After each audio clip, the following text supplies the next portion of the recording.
नमस्कार, DD news पर आप देख रहे हैं हमारा खास प्रोग्राम जनादेश, जिसमें हम बात करते हैं इन दिनों दो राज्यों के विधानसभा चुनावों की, जम्मू कश्मीर की और हरियाणा की।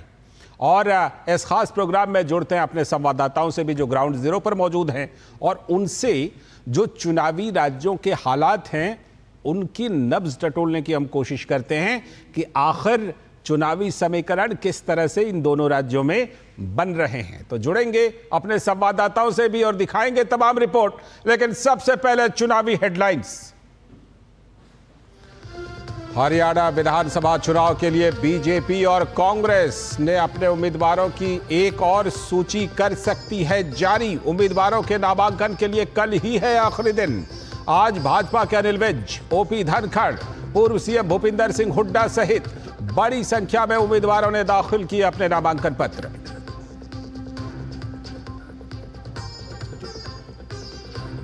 जम्मू कश्मीर विधानसभा चुनाव प्रचार में सभी दलों ने झोंकी अपनी पूरी ताकत। दक्षिणी कश्मीर की 16 में से 8 सीटों पर चुनाव लड़ रही है भाजपा और पार्टी ने बनाया मुकाबले को रोचक। तो नेशनल कॉन्फ्रेंस और पीडीपी के बीच आरोप प्रत्यारोप का दौर लगातार जारी।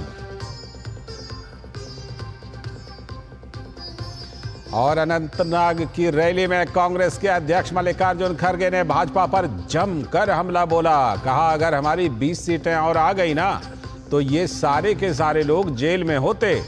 खड़गे ने कहा कि जम्मू कश्मीर की जनता को 5 गारंटी कांग्रेस दे रही है। ये थी हेडलाइंस। आपने मल्लिकार्जुन खड़गे के बयान को तो सुना ही, उस पर बात करेंगे आगे, लेकिन पहले हरियाणा के चुनावी नब्ज को टटोलते हैं। हरियाणा की 90 विधानसभा सीटों के नामांकन की आखिरी तारीख कल ही है, यानी कि 12 सितंबर को है। सभी दलों की ओर से नामांकन का काम चल रहा है, धुआंधार चल रहा है। आज भूपेंद्र हुड्डा और अनिल विज समेत बड़ी संख्या में उम्मीदवारों ने अपना नामांकन पत्र दाखिल किया और अपनी अपनी जीत के दावे भी किए।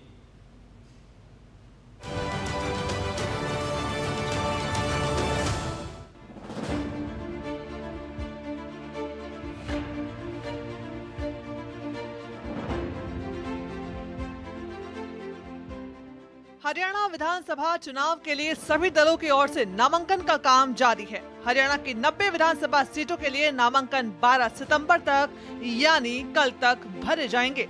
इसके लिए सभी दलों के प्रत्याशी अपना पर्चा दाखिल कर रहे हैं। भारतीय जनता पार्टी की तरफ से राज्य के पूर्व गृह मंत्री अनिल विज ने अंबाला छावनी से अपना नामांकन दाखिल किया। वहीं पूर्व मंत्री ओम प्रकाश धनखड़ ने बादली से अपना नामांकन दाखिल किया है।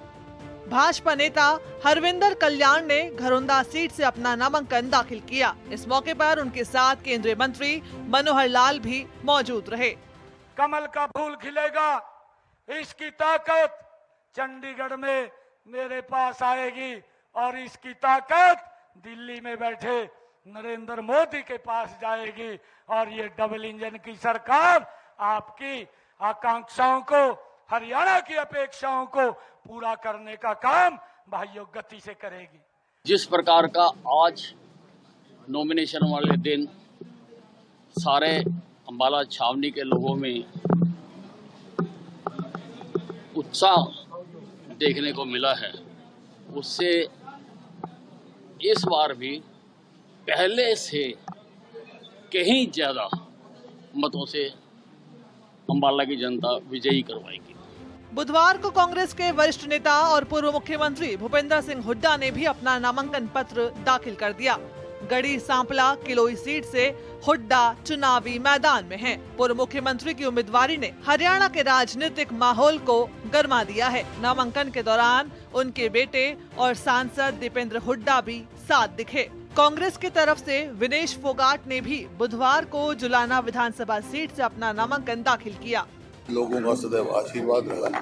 भारी बहुमत से कांग्रेस की सरकार बनने जा रही है। हरियाणा की 36 बिरादरी ने मन बना लिया है कि अब की बार कांग्रेस सरकार। हरियाणा विधानसभा चुनाव को लेकर आम आदमी पार्टी ने भी 11 उम्मीदवारों की अपनी तीसरी फहरिस्त जारी कर दी है। तीसरी लिस्ट के साथ ही आम आदमी पार्टी अब तक कुल 40 उम्मीदवारों की घोषणा कर चुकी है। आपने हरियाणा के पूर्व सीएम और दिग्गज कांग्रेसी नेता भूपेंद्र सिंह हुड्डा के खिलाफ प्रवीण घुसकानी को टिकट दिया है।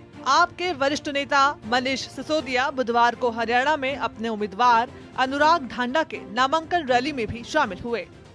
पूरे हरियाणा को एक अच्छा नेता देंगे जो आने वाले समय में पूरे हरियाणा के शिक्षा के लिए, स्वास्थ्य के लिए, नौकरियों के लिए, खेती के लिए, व्यापारी के लिए, महिलाओं के लिए काम कर रहा होगा।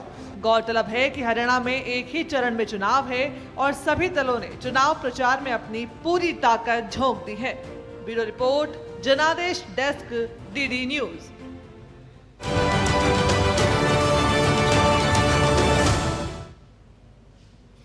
तो हरियाणा में सभी दलों ने पूरी ताकत तो झोंकी है, लेकिन ये ताकत कितनी जगह पर बंट रही है और फिर उसका क्या कुछ असर होने वाला है। आकांक्षा सक्सेना हमारी संवाददाता जुड़ चुकी हैं इस पर चर्चा करने के लिए। आकांक्षा, सबसे पहले आपसे बात, जो लिस्ट है, लिस्ट को लेकर अगर देखा जाए तो कांग्रेस की लिस्ट तो अभी आधी से ज्यादा अटकी हुई है।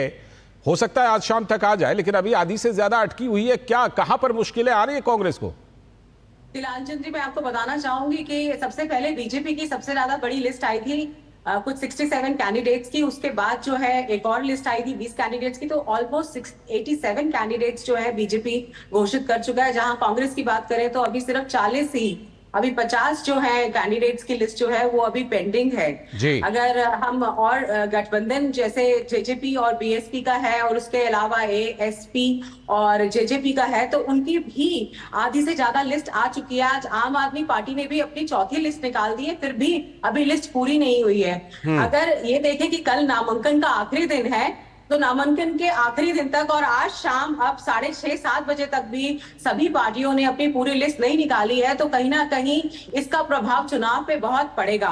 और अगर हम बात करें कि बहुत सारे लोग थे जो नाराज हो गए थे, बीजेपी के भी काफी सारे नेता थे जिनके लिस्ट में नाम नहीं आया है, जो पूर्व में मंत्री रहे हैं, सांसद रहे हैं और एमएलएज रहे हैं, तो कहीं ना कहीं देखने में आया कि उन लोगों ने पार्टी से इस्तीफा दे दिया था।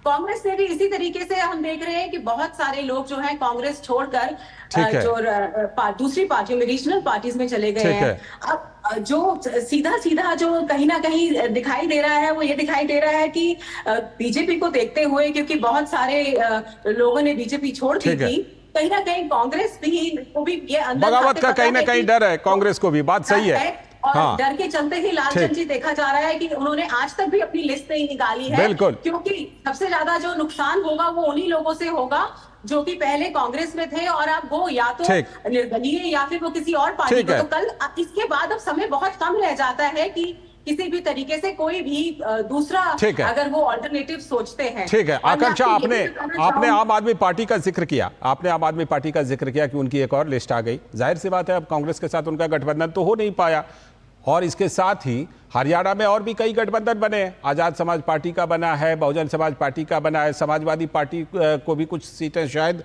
कांग्रेस ने दी हैं। कुल मिलाकर के तस्वीर कैसी बन रही है? अब तो लगभग स्थिति साफ होती जा रही है।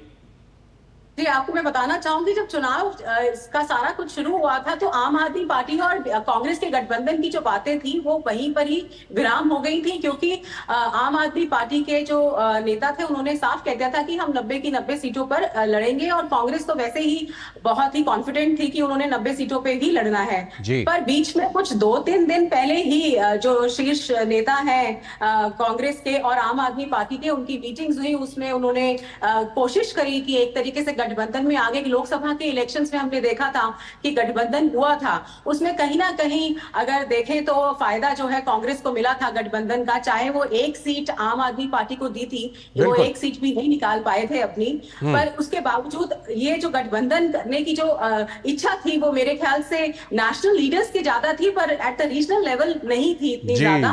तो हमने देखा कि जोड़ तोड़ बनता रहा, 10 सीटों से 5 पे आए, 5 से 3 पर आए, 3 के बाद भी वो कहीं रजामंदी नहीं बनी। और भूपेंद्र सिंह हुड्डा ने ये भी कहा कि हमने तो बातचीत कर रहे थे पर उन्होंने अपनी लिस्ट निकाल दी है। तो इसका सीधा नुकसान जो होने वाला है वो बहुत ज्यादा नुकसान तो कांग्रेस को ही होने वाला है कि आम आदमी पार्टी जो है उसके साथ गठबंधन नहीं कर रही है। और जहां तक देखना है, जो क्षेत्रीय पार्टी थी जैसे जननायक जनता पार्टी है, पिछली बारी उनका बीजेपी के साथ जो है गठबंधन था, गठबंधन वो बाद में हुआ था, जब सरकार बनानी थी तो उन्होंने उनके 10 विधायकों ने समर्थन दे दिया था।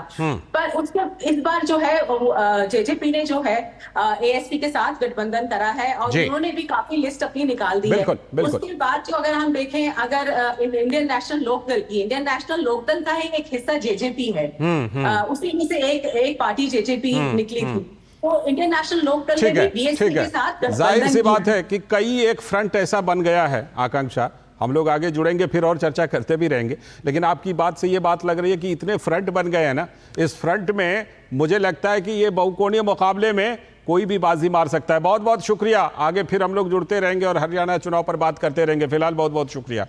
और अब हरियाणा के बाद हम लोग करेंगे जम्मू कश्मीर का।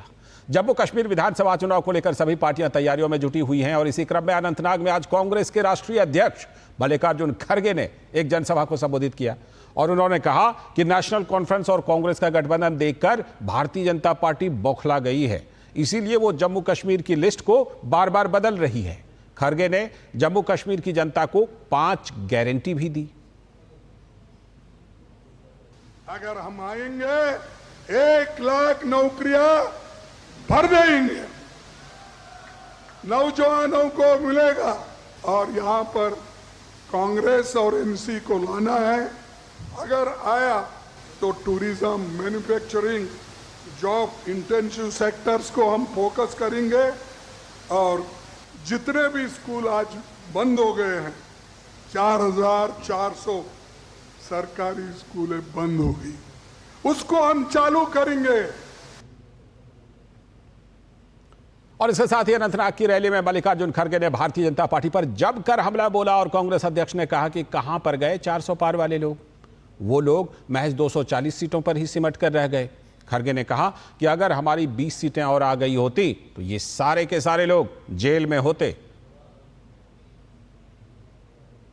पहले तो बोलते थे 400 पार, इस बार 400 पार। कहां गए भाई तेरे 400 पार? 240 पे आया।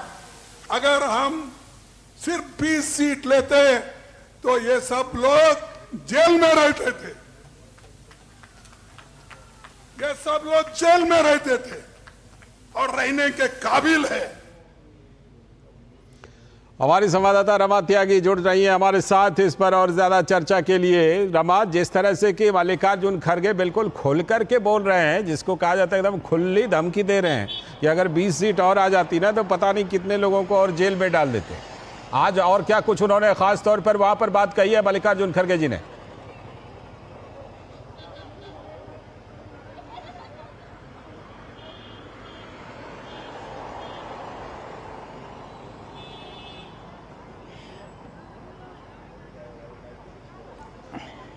देखिए, जिस तरह से वो खुलकर बोल रहे हैं और जिस बौखलाहट की वो बात कर रहे हैं, वो बौखलाहट स्वयं उनके बयानों में दिखाई दे रही थी। आप ये बताइए लालचंद्र, जब मैनिफेस्टो हो जाता है उसके बाद जो है गारंटीज की क्या जरूरत होती है?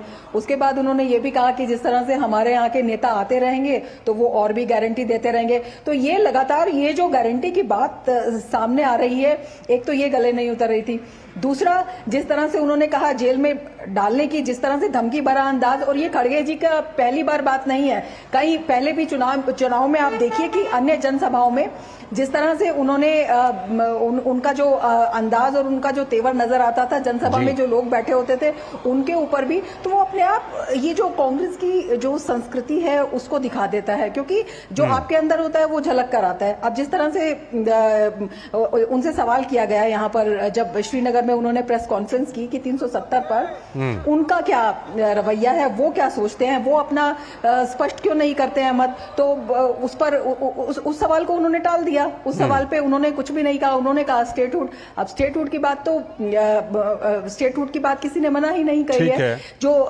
एक लगातार सवाल उठ रहा है वो 370 पर उठ रहा है। तो ये अपने आप में कई ऐसी बातें हैं दूसरी तरफ इंजीनियर रशीद की जिस तरह से आज बेल हुई और उस पर भी लोगों ने सवाल किया, तो वो सीधा उन्होंने ये दागा कि हमारे खिलाफ जो बीजेपी है वो साजिश कर रही है, हमारे खिलाफ इंडिपेंडेंट जो हमारे गठबंधन के खिलाफ इंडिपेंडेंट को उतार रही है। सबसे बड़ा सवाल यही होता है लालचंद्र कि अगर आप इतने सशक्त हैं, अगर जो आवाम है आपकी इतनी बात मान रही है, तो जो इंडिपेंडेंट हो या चुनाव में कोई भी हो, बीजेपी कह रही है कि लोकतांत्रिक अधिकार है, कोई भी आ सकता है। और बड़ी अच्छी बात है कि जो लोग पहले चुनाव में विश्वास नहीं रखते थे, व्यवस्था में विश्वास नहीं रखते थे, वो अब सवालों की बात कर रही हैं, वो अब संविधान को मान रहे हैं। यहाँ पर जो आप सवालों की बात कर रही हैं, नेशनल कॉन्फ्रेंस और कांग्रेस का जो रवैया है, ये अपने आप में एक बड़ा सवाल खड़ा करता है कि आखिर इनमें इतनी बौखलाहट क्यों है। बिल्कुल रमा, कहीं ना कहीं मैं एक बात जोड़ना चाह रहा था। आप सवालों की बात कर रही थी, मुझे आपके पीछे खूबसूरत डल लेक दिखाई पड़ रहा है, अगर मैं सही हूं तो, और यहां से ज्यादा दूर नहीं है वो लाल चौक, जिसके बारे में सुशील कुमार शिंदे पूर्व केंद्रीय गृह मंत्री ने बोला है कि वहां जाने में उनको डर लगता था। अभी आपके पीछे का माहौल बिल्कुल एकदम बहुत अच्छा दिखाई पड़ रहा है, और लाल चौक का तो माहौल ऐसा है कि खूब बढ़िया से जाकर के वहाँ ड्राई फ्रूट्स खरीदिए। तो मुझे लगता है ये सवाल भी जम्मू कश्मीर विधानसभा चुनाव में, चाहे मल्लिकार्जुन खड़गे हो, कांग्रेस हो या नेशनल कॉन्फ्रेंस हो, उनसे जरूर पूछा जा रहा होगा वहां पर।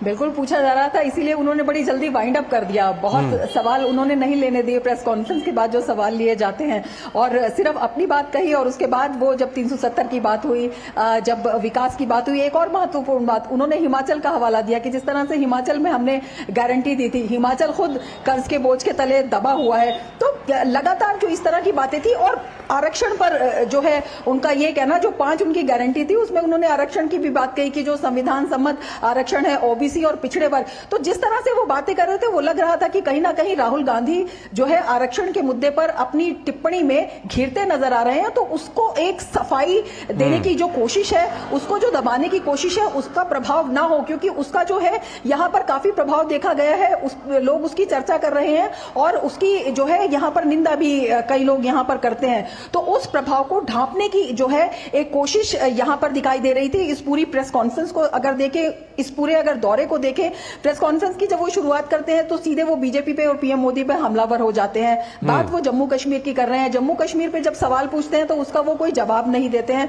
तो अपने आप में ये दिखाता है कि चुनौती जो है इस गठबंधन को भी दिखाई दे रही है, क्योंकि गठबंधन के अस्तित्व पर सिर्फ बीजेपी और आवाम सवाल नहीं, जो पीडीपी है, जो कभी पीएजीडी का एक हिस्सा रही थी और इंडी गठबंधन का भी हिस्सा, वो भी इस पर एक सवाल उठाती है कि ये जो गठबंधन है, ये अवसरवादी गठबंधन है। तो अपने आप में कई तरह की अनिश्चितताएं हैं, कई तरह के सवाल है जिनका जवाब देना है, और उसी को देखते हुए उसी पर केंद्रित जो है ये पूरा दौरा जो है दिखाई देता है। चलिए, आपसे फिर से जुड़ते रहेंगे और लगातार अपडेट लेते रहेंगे जम्मू कश्मीर के चुनाव के बारे में। फिलहाल आपका बहुत बहुत शुक्रिया। डल लेक पर हैं, बढ़िया से एंजॉय कीजिए आप डल लेक पर। और अभी जम्मू कश्मीर से जुड़ी हम कुछ और रिपोर्ट आपको दिखाते हैं। विधानसभा चुनाव को लेकर सियासी पारा जम्मू कश्मीर में चढ़ा हुआ है, और वैसे तो हर एक सीट अहम है, लेकिन शोपियां, जो कि एक समय काफी संवेदनशील इलाका माना जाता था, यहां का मुकाबला इस बार काफी रोचक है। और इसकी वजह यह है कि कांग्रेस और नेशनल कॉन्फ्रेंस के बीच इस सीट पर भी गठबंधन है, और यहां उम्मीदवार नेशनल कॉन्फ्रेंस का है। तो इस सीट से पीडीपी ने यावर शैफी बंदे को टिकट दिया है, तो बीजेपी ने जावेद अहमद कादरी को प्रत्याशी बनाया है। इसके अलावा पार्टी से बगावत करने वाले नेशनल कॉन्फ्रेंस और पीडीपी के पूर्व दिग्गज भी दोनों दलों के लिए यहां पर मुश्किलों का सबब बने हुए हैं।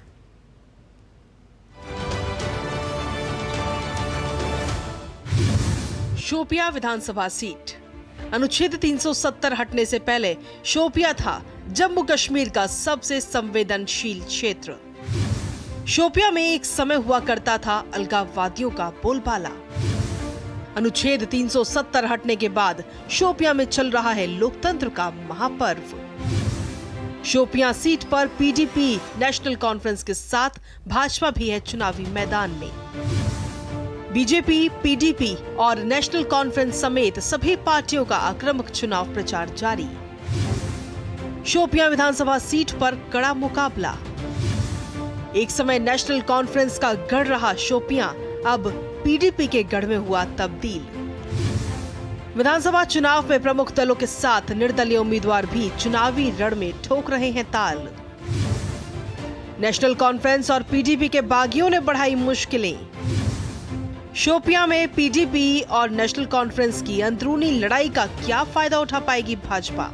जम्मू कश्मीर विधानसभा चुनाव की घोषणा के बाद सूबे की प्रमुख राजनीतिक दलों नेशनल कॉन्फ्रेंस, पीपल्स डेमोक्रेटिक पार्टी, अपनी पार्टी और भारतीय जनता पार्टी के कार्यकर्ताओं ने चुनावों के लिए अपनी पूरी ताकत झोंक रखी है। वैसे तो शोपियां विधानसभा सीट पर सीधा मुकाबला नेशनल कॉन्फ्रेंस के शेख मोहम्मद रफी और पीडीपी उम्मीदवार यावर शैफी बंदे के बीच होने की उम्मीद थी, लेकिन नेशनल कॉन्फ्रेंस से शब्बीर कुले के बाहर होने से इस सीट पर नए आयाम जुड़ गए हैं, जिससे दक्षिण कश्मीर में पहले चरण के लिए राजनीतिक लड़ाई रोचक होती जा रही है। क्षेत्रीय दलों के बागी ही उन्हें बड़ी चुनौती पेश कर रहे हैं। नेशनल कॉन्फ्रेंस के कभी साउथ इंचार्ज रहे शब्बीर कुले स्वतंत्र उम्मीदवार के तौर पर मैदान में हैं और खुली चुनौती नेशनल कॉन्फ्रेंस को दे रहे हैं। मुझे लगता है कि ये जो चुनाव होगा ये मुख्तलिफ होगा। इंडिपेंडेंस की यहाँ ज्यादा जीत होगी, क्योंकि जो रवायती सियासत है, जो रिवायती पार्टियां हैं, जो ना एज रूटीन पार्टी है, उनका लोगों के पास अब दिल भर गया है। अब वो फिर क्योंकि उन्हें 70 साल में हमें बहलाया। उधर भारतीय जनता पार्टी ने भी अपने उम्मीदवार को चुनावी मैदान में उतारकर इस मुकाबले को बहुकोणीय बना दिया है। हम घर घर जा रहे हैं, डोर टू डोर कैंपेन कर रहे हैं और लोगों का बड़ा सपोर्ट मिल रहा है, क्योंकि मैंने लोगों का काम भी किया। 2010 से मैं घर पे बैठा हूँ और भारतीय जनता पार्टी मेरे पीछे एक मजबूत पिलर बन के रही है और मैंने लोगों का काम किया। आज मैं भी खुश हूँ और मेरे लोग भी खुश है। ये लोकल पार्टियों ने यहाँ पे हालात खराब किए थे, क्योंकि वो लोग खुद के लिए लोगों को बर्बाद करते थे, खुद के लिए किसी के बच्चे को मरवाते थे। लेकिन अल्लाह का शुक्र है, आज भारतीय जनता पार्टी की सरकार है और यहाँ बार ही बार मुझे लगता है भारतीय जनता पार्टी का यहाँ सबसे बड़ा, मुझे लगता है सबसे मजबूत शोपियान कॉन्स्टिट्यूंसी। हालांकि 2014 में ये सीट पीडीपी ने जीती थी, लेकिन डीडीसी सदस्य राजा वहीद के पीडीपी से इस्तीफा देकर एआईपी में शामिल होने और चुनाव लड़ने से पीडीपी के वोट शेयर पर इसका सीधा असर पड़ सकता है, खासकर कीगाम क्षेत्र में। लेकिन तमाम फैक्टर्स के बावजूद पीडीपी जीत की उम्मीद नहीं छोड़ी है। पीडीपी का जो टेन्योर रह चुका है, the era of development was golden period for people of Jammu and Kashmir, especially Shopian district. यहाँ बहुत सारी कंट्रीब्यूशंस है मुफ्ती मोहम्मद सईद साहब की, and one of the main contributions was उन्होंने डिस्ट्रिक्ट दिलाया यहाँ पर मुगल रोड तामीरी, एक हिस्टोरिकल रोड है, रीजनल कनेक्टिविटी करवाई यहाँ लोगों में। उधर नेशनल कॉन्फ्रेंस के उपाध्यक्ष और पूर्व मुख्यमंत्री उमर अब्दुल्ला इस सीट के लिए प्रचार में जुटे हैं और अपने प्रत्याशी की जीत का दावा कर रहे हैं। हम तो सिर्फ यही कहेंगे कि बहुमत हमारी होगी, सीटें कितनी होंगी वो वोटर तय करेगा। तो कोई ऐसा मुद्दा नहीं है जिसको लेके आज लोग परेशान नहीं हैं, जिसके हवाले से हमने अपने मैनिफेस्टो में बात नहीं की, चाहे बेरोजगारी हो, महंगाई हो, बिजली का हाल हो, साफ पीने का पानी नहीं मिलता, सोशल वेलफेयर की स्कीमों को लेके हो, सेहत, तालीम, इन सब चीज़ों को लेके हमने लोगों की परेशानियों के बारे में बात की है और उनके इलाज का वादा किया है। साल 2002 से पहले इस सीट को पारंपरिक रूप से नेशनल कॉन्फ्रेंस का गढ़ माना जाता था। 1962 के चुनावों में पार्टी ने इसे निर्विरोध जीता। इसके बाद नेशनल कॉन्फ्रेंस ने 1977, 1983 और 1987 के चुनावों में बड़ी जीत हासिल की। हालांकि साल 2002 से ये सीट पीडीपी के पास है और साल 2014 के चुनावों में भी पीडीपी ने ये सीट बरकरार रखी। इस वक्त हम मौजूद हैं एप्पल टाउन कहे जाने वाले शोपियां में। क्लॉक टावर के सामने हम खड़े हैं, जहां पर फिजा बिल्कुल बदली हुई नजर आ रही है। कभी ये इलाका आतंकवाद के लिए कुख्यात था, लेकिन आज चुनावी रंगत में पूरी तरह से रंग चुका है। सभी दल अपनी ओर से भरसक प्रयास कर रहे हैं। कभी ये यहाँ पर नेशनल कॉन्फ्रेंस का गढ़ माना जाता था, उसके बाद पीडीपी का दबदबा यहाँ पर कायम हुआ, लेकिन इस बार लड़ाई बहुपक्षीय है और पीडीपी और नेशनल कॉन्फ्रेंस के सामने चुनौती खड़ी की है इन्हीं दल के प्रमुख लोगों ने, जो स्वतंत्र रूप से यहाँ पर चुनाव लड़ रहे हैं। कैमरामैन गुलजार के साथ रमा त्यागी, डीडी न्यूज, शोपियां।